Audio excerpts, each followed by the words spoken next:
Alright guys, this is my Miller-Matic AutoSet 212, and it's been a pretty decent welder, but the problem with any cart, whether it be a welder or just a garage cart or whatever you have on wheels, is that it gets hung up on the smallest of things, like a little zip tie, nuts and bolts, cords, mainly cords. When you're rolling this thing around the shop, it just gets hung up and it gets really frustrating after a while. So today I figured I'd try to see if we can turn this welder into an off-road welder. What do I mean by off-road welder? Well, we're not going to take it off-road, but we're going to see if we can get it to jump over cords, gravel, zip ties, the normal stuff that would be on your garage floor without batting an eye. So let's see what we can come up with. So I did some measurements and I came up with this. I guess this is a lawnmower wheel, and it's hard plastic, so it's not going to go flat on you. It's got some bearings that it comes with, but then it also has, it looks like that's a 5/8, and then it also has some 3/4. I got this on Amazon. Don't worry about the part numbers because I'll leave links down below if you'd like, but if you can imagine, put this thing on the back of there. The problem with that is it's going to lift the back. So what do you do with the front? Well, I did the maths, and if my maths are correct, this should be the correct height, the correct lift for the front to match the rear, so this thing is not all cattywampus or Carolina squat, if you know what I mean. So let's see if we can get this thing on there. First, let's see if we can jack this thing up. Well, that didn't help. Let's try 2.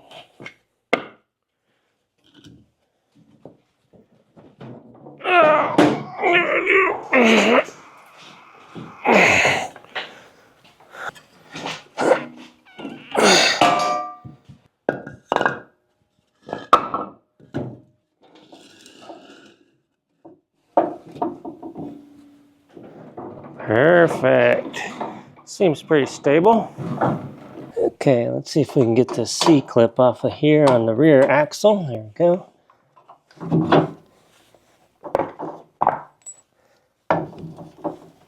Yep, just what I figured. So it's going to be this bearing here, so we need to change these bearings out.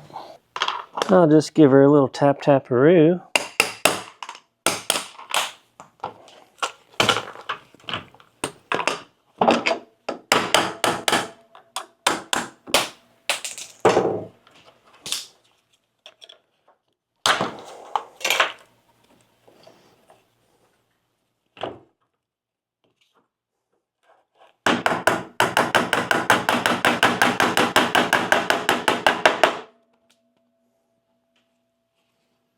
Perfect. Even got a little Amazon split right there. This side we got a treat. 3 Amazon splits. If we're lucky, this will fit right on here. Otherwise, we'll have to do some more mods.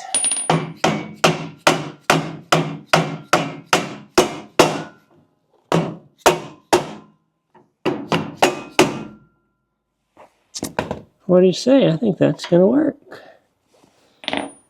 Thought for sure we were going to have to do some more mods.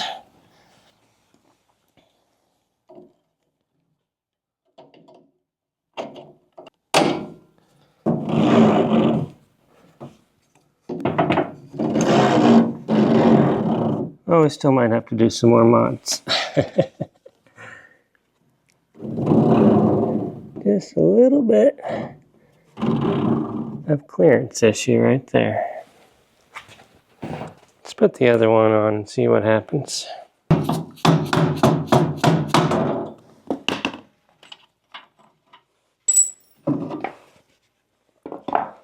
Here's the other wheel. I wanted to see if there was any cracks in there already. I don't see any on that side. Don't see any cracks on this side, so let's see what happens this time.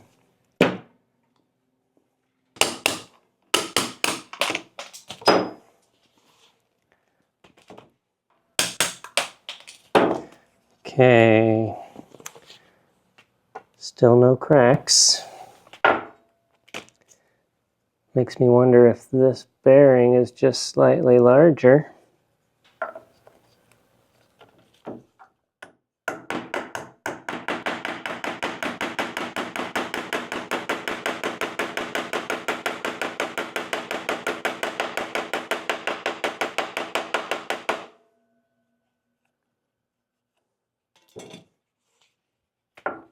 Or option B, maybe I hammered it in too fast. Or option C, maybe those cracks were already there just on that one wheel. Either way, that's better.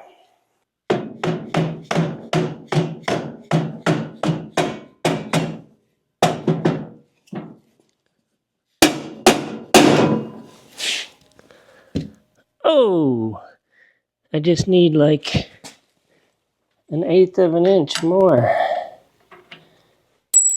Do you think the width of one washer will be enough? Let's try to remove that one washer on the other side. If not, we'll go to plan B.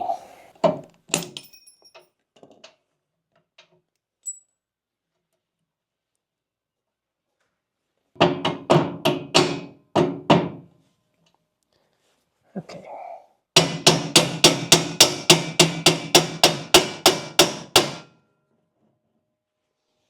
Oh, it's so close.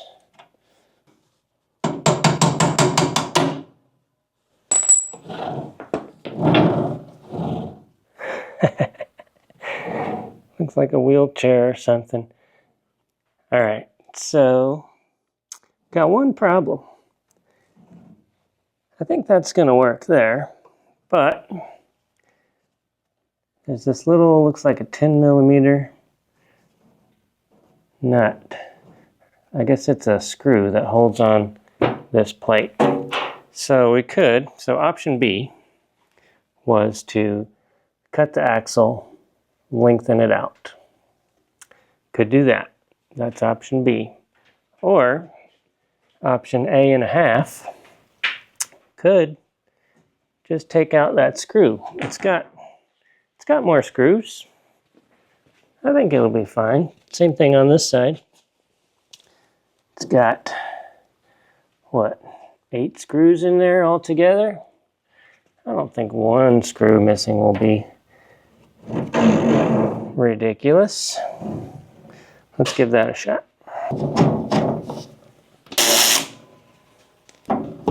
Well, before I put that back on, let's just do this.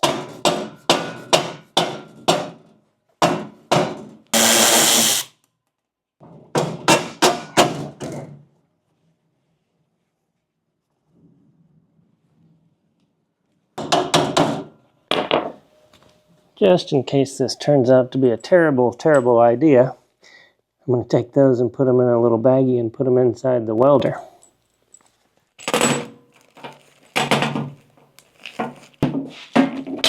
And I'll just put that right there. Okay, now we could go all gangsta lean on it and just leave it as is, but I think a better option would be to not do that. So, whoa, whoa, maybe I shouldn't have done that. It's trying to roll on me. Okay, here's what I need to do. I need to not do that. There we go. Next step, front wheels. So we need to get these off here. It looks like, that's a big old wrench. Let's see if this will do the trick. Righty tighty, lefty loosey.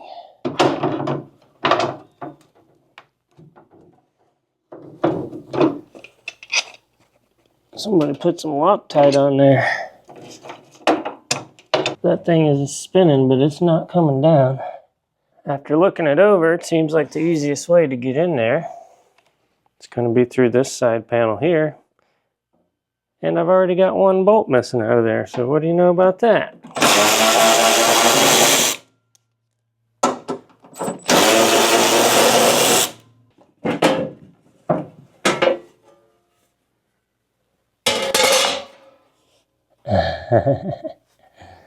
Well,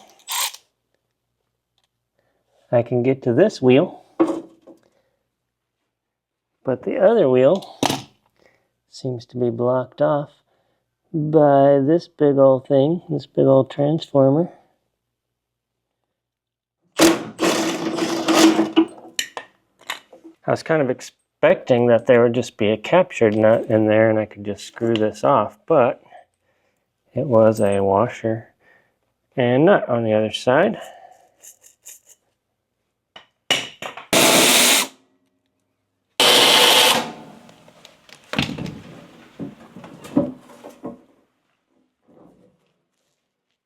Well, if you ever wondered what the inside of a welder looked like, that's it. That's what it looks like.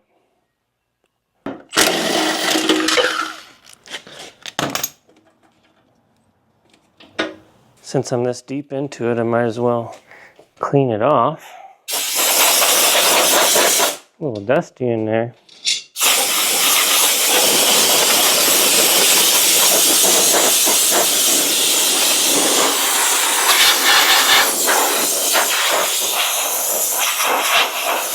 Whew, that's nasty.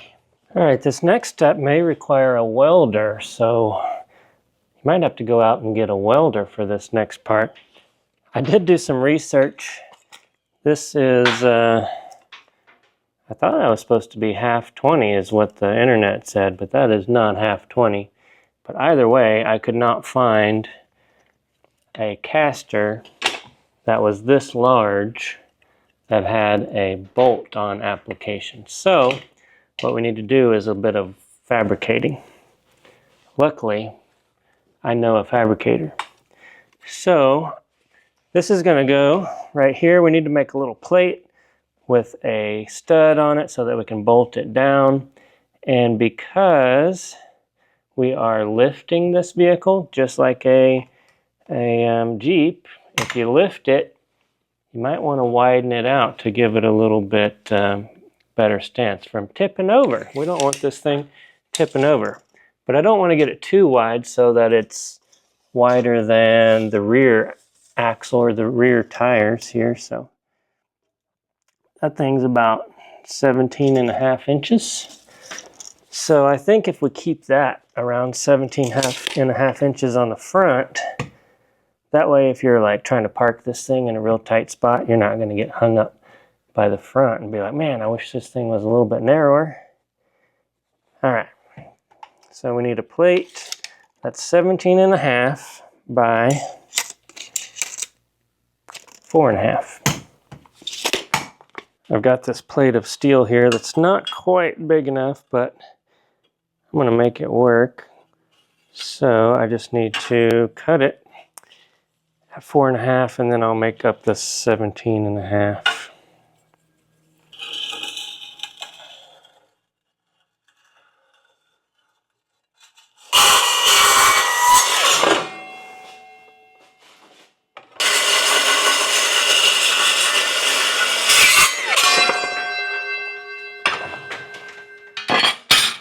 Alright, I got my 2 pieces of metal there, I got a bevel. Now we just need to find some sort of a deconstructed welder.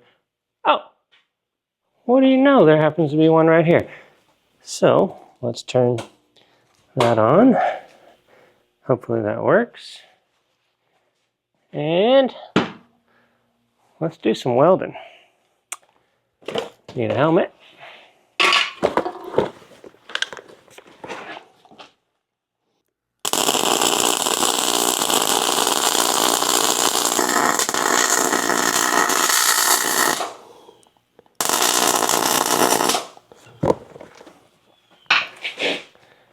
Oh yeah, that's gonna be nice. Okay, there's my plate. I did some more mathing using ChatGPT because my mathing is not very good. And the holes on the welder are 11 1/4 apart.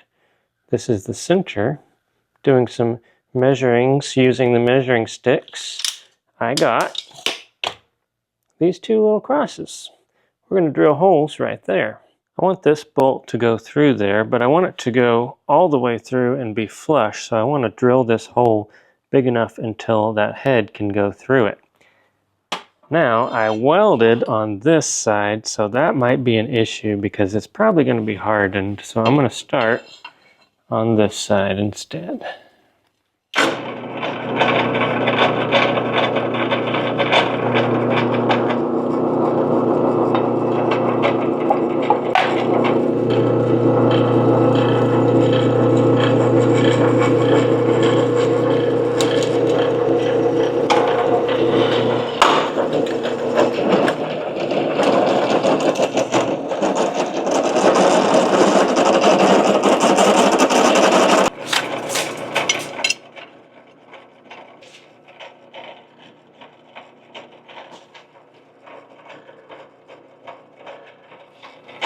Okay, let's see what happens with this side. When you heat something really hot and then you cool it down really fast, which is what happens when that's sitting on a very cold welding table, it typically hardens.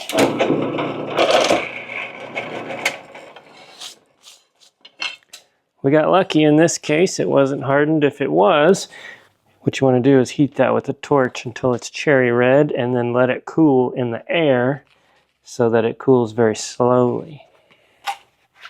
I'm going to open that up just a little bit more.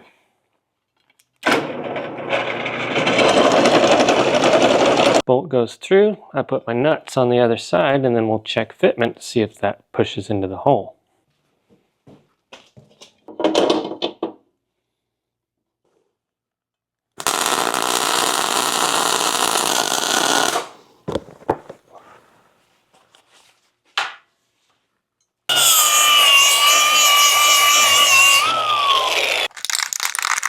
Since we want this to last a little while, I've got some copper weld-through primer. You can use any kind of weld-through paint. And I'm going to spray this down before I weld it because we want to weld this over the top of it. And then we won't be able to paint underneath where we welded.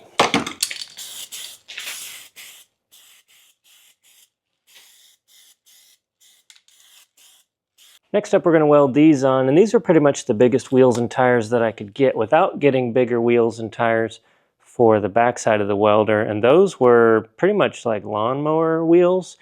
Any bigger than that is really hard to find wheels and tires, and if you do, they're going to be way more expensive because the lawnmower wheels are pretty cheap.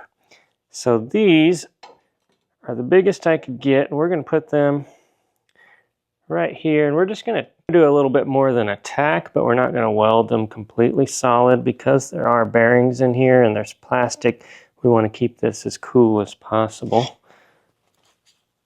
You can also take some water or some air and cool that off right after you weld it if you're afraid that you're going to melt things. I'm also going to weld it on the outside where I can just cut it later. If you say weld it on the inside of these holes right here, you wouldn't be able to cut this off later if you wanted to change the wheels and tires.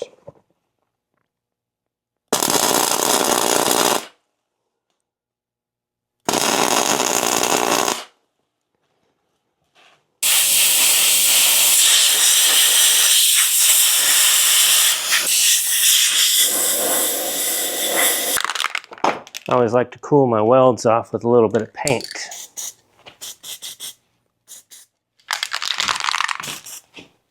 These are also solid tires as well, so they're not going to go flat, which was something I really wanted because I didn't want to have to be messing with airing this thing up all the time when the tires get punctured.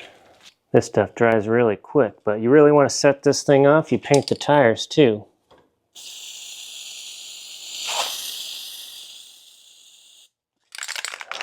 Oh yeah, look at that. All right, let's see how we did here.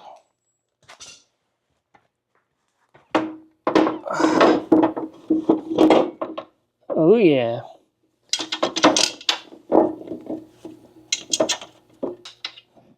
Should probably turn that thing off, huh? It's It's actually the same nut and washer and everything.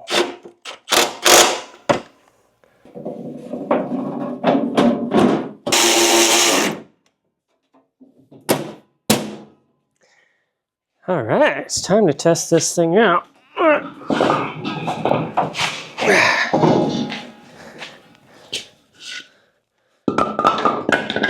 This one almost got away. Almost got away. All right, who's ready to test this sucker out? We'll make a little obstacle course. First, we'll have some zip ties. Then we'll have some pieces of metal. Oh, I know. We'll have some gravel spread in. Then we'll have an extension cord. And final boss will be a hose reel. Oh yeah, this is gonna be great. Okay, here we go. Oh yeah. Oh, look at that. Oh, final boss. Oh, snap. I wish I had more cameras to show you guys this, but watch. All right. Hose, cord, rocks, metal, zip ties. What's weird is the zip ties seem to do the most damage. It's always the zip ties that hold that sucker up. But for the most part, I'd call that a success. That is like 180% better. Before, it would have never gone over any of this stuff. I would have had to clean up and sweep up. Not that I shouldn't do that. I should probably go ahead and clean up, which I do a lot. But if you wheel your cart or your welder or anything around enough, you know that stuff like that gets super annoying whenever it gets hung up. Here's a thought. Will it be able to handle gravel? Like gravel, like going through a gravel driveway? I'm not sure, but let's find out. We'll put you right here, and you can see for yourselves. This will be the first test of gravel.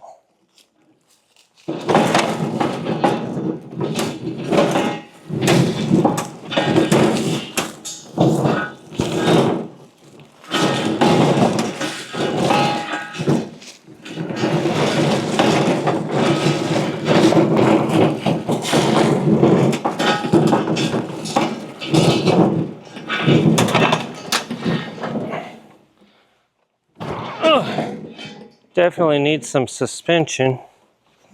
Come on. Oh gosh, that thing's heavy. Let's try this way.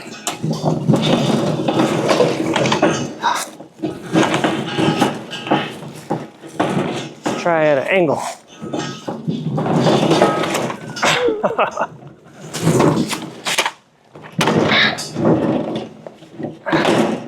Okay, well, it's definitely not great at gravel, but it does work. Before it would not have worked at all. Now it kind of works. I think the limiting factor is the smaller tires on front. Now, if you wanted to do big tires like that on front, the problem is the turning. When you turn this thing, they have to be able to pivot all the way around. So, take from that what you will. I'm not saying you have to do that to your welder. Anything with wheels. This would work for anything. Take, for instance, this Hotsy right here. This thing is super heavy. It had 4 straight axle setups, 4 straight wheels. And yesterday, I simply added this on the front, and now it's way more easy to maneuver. This one actually does have to go in the gravel, which has been pretty difficult. So having that on the front has really helped. Not only that, but just in this corner alone, I've got this desk that's on these little casters. Of course, the welder. I've got my tool cart. I've got another tool cart. Heck, even your vacuum has casters on it. You could use this idea for any number of those items to try to get this thing a little bit more capable. Here's an example of my tool cart, for instance. It's definitely not going to go over any of those objects. So that's the steel. See if I can get it around here. Back over here to the cord. So that is that's the hose reel cord. Not a chance. Let's try a cord.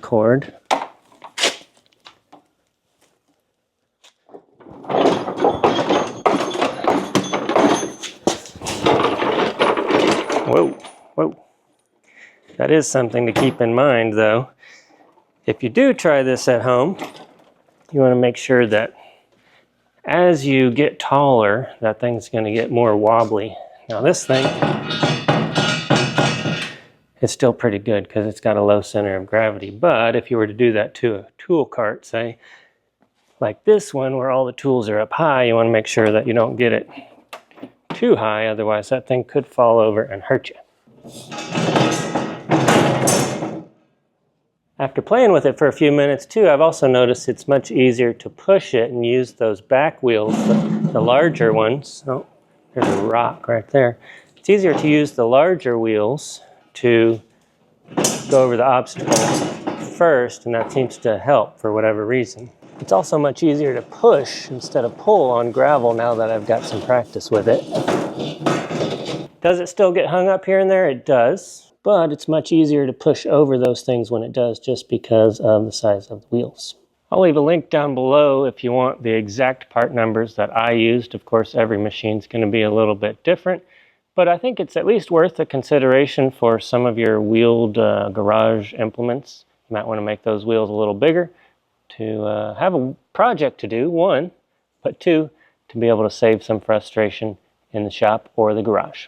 And if you haven't already, I would love for you guys to subscribe. We make a video at least once a week. Every weekend we put a video out, so make sure to hit that subscribe button and that little bell right next to it, and you'll get those notifications. Thanks so much.